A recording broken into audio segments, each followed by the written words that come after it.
যে যাই বলুক না কেন, আমার কাছে মনে হয় মেয়েদেরকে আপনি যতটা দিবেন ঠিক তার দ্বিগুণ ফেরত পাবেন। মেয়েরা হচ্ছে মাটির মতো, ভালোবেসে আগলে রাখবেন, দেখবেন নরম তুলতুলে মাটির মতো যে কোনো আকৃতি দিতে পারবেন। আবার অবহেলা অনাদরে ফেলে রাখলে শক্ত মাটির চাকাও হয়ে যেতে পারে, সেই মাটিতে আপনি হাত দিলেও ব্যথা পাবেন। বিরহের আগুনে পড়লে একদম ইটভাটার ইটের মতো পুরো পুরো পাথর হয়ে যায়। মোট কথা, মেয়েদেরকে আপনি যা দিবেন তার চেয়েও দ্বিগুণ ফেরত পাবেন। আসসালামু আলাইকুম, সবাই কেমন আছেন? আলহামদুলিল্লাহ ভালো আছি, সুস্থ আছি। আজকে সকাল থেকেই ভিডিওটা স্টার্ট করেছি। এই যে মিষ্টি একটা সকাল, কেমন লাগছে বলেন তো?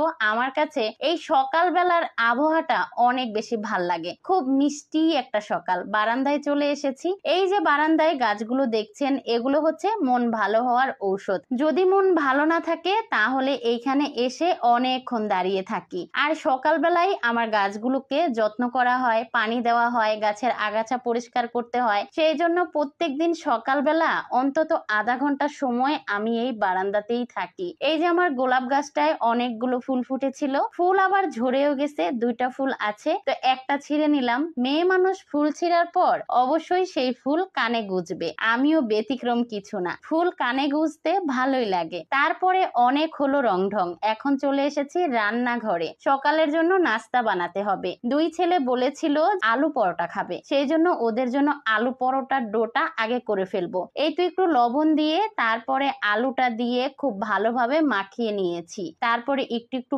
পানি দিয়ে ডোটা করে নিয়েছি। তারপরে রান্না করতেছি সুজির হালুয়া। আমার ছেলেরা আজকে আলু পরোটা দিয়ে হালুয়া দিয়ে খাবে, তো সেই জন্য এখন সুজির হালুয়াটা বসিয়ে দিচ্ছি। সবার আগে এখানে ঘি দিয়েছি, তারপরে এখানে এলাচ আর তেজপাতাটা ঘিতে একটু ভেজে নিচ্ছি, খুব সুন্দর একটা গ্রান বের হয়। তারপরে এখানে আমি সুজিটা দিয়ে একটু ভেজে নিব, বেশি ভাজবো না, যাতে একটু লাল হয়। তো এই তো ভাজা হয়ে গেলে আমি চিনিটা দিয়ে দিচ্ছি। চিনিটা দিয়ে একটু নাড়াচাড়া করে তারপরে এখানে দুধ দিয়ে দিচ্ছি। দুধ দেওয়ার পরে একটু পানিও দিয়েছি।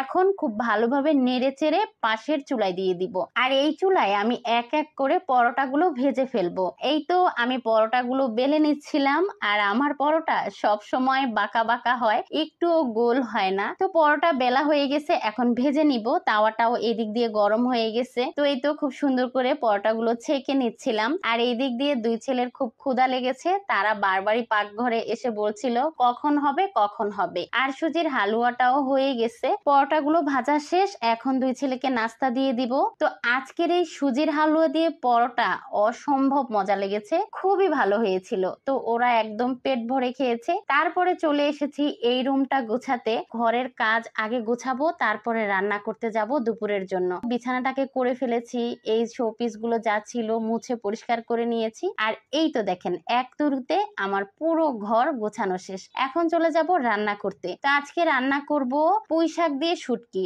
আর বাচ্চাদের জন্য একটুখানি গরুর মাংস। গরুর মাংসটা আমি পাশের চুলায় বসিয়ে দিয়েছি, এখন পুঁই শাকটা রান্না করে নিব। অনেকদিন ধরে পুঁই শাক দিয়ে শুটকি দিয়ে খেতে ইচ্ছা করছিল। তো কালকে আপনাদের ভাইয়াকে বলেছিলাম, রাতে পুঁই শাক নিয়ে এসেছিল, কেটে বেছে রেডি করে রেখেছি। সেই জন্য এখন রান্না করতে অনেক সুবিধা হচ্ছে, তাড়াতাড়ি রান্নাটাও হয়ে যাচ্ছে। তো এই তো পেঁয়াজ মশলা ভাজা হয়ে গেলে এখানে আমি শুটকি, হলুদ মরিচ লবণ সবকিছু দিয়ে একটু ভাজা ভাজা করে পানি দিয়েছিলাম। যখন কষানো হয়ে গেছে তখন এখানে ডাটা আর আলুটা দিয়ে দিচ্ছি। ডাটা আলুকেও একটু কষিয়ে নিতে হবে, তারপরে পুঁই শাকটা দিব। ডাটা আলু কষানো হলে অল্প একটু পানি দিয়েছি, আর এই পানিটা যখন বলক চলে এসেছে তখন এখানে পুঁই শাকটা দিচ্ছি। এই পুঁই শাক রান্নায় আমি আর কোনো পানি দিব না। এই তো পুঁই শাকটা নেড়ে চেড়ে খুব ভালোভাবে মিশিয়ে নিচ্ছি। তারপরে ঢাকনা দিয়ে 5 মিনিটের জন্য ঢেকে রেখে দিব।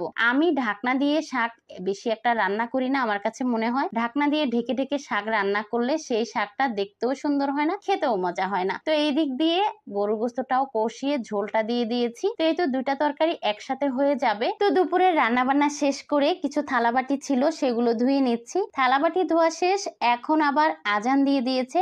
আজকে আবার ছেলেটাকে আনতে আমারই যেতে হবে, সেই জন্য সব কাজ তাড়াতাড়ি করে এখন ছেলেকে আনতে মাদ্রাসায় চলে যাচ্ছি। ছেলেকে এনে তারপরে দুপুরের খাবার খাবো। আজকের ভিডিওটা আমি এখানেই শেষ করছি। এতক্ষণ ধৈর্য ধরে ভিডিওটা দেখার জন্য ধন্যবাদ সবাইকে। আসসালামু আলাইকুম, আল্লাহ হাফেজ।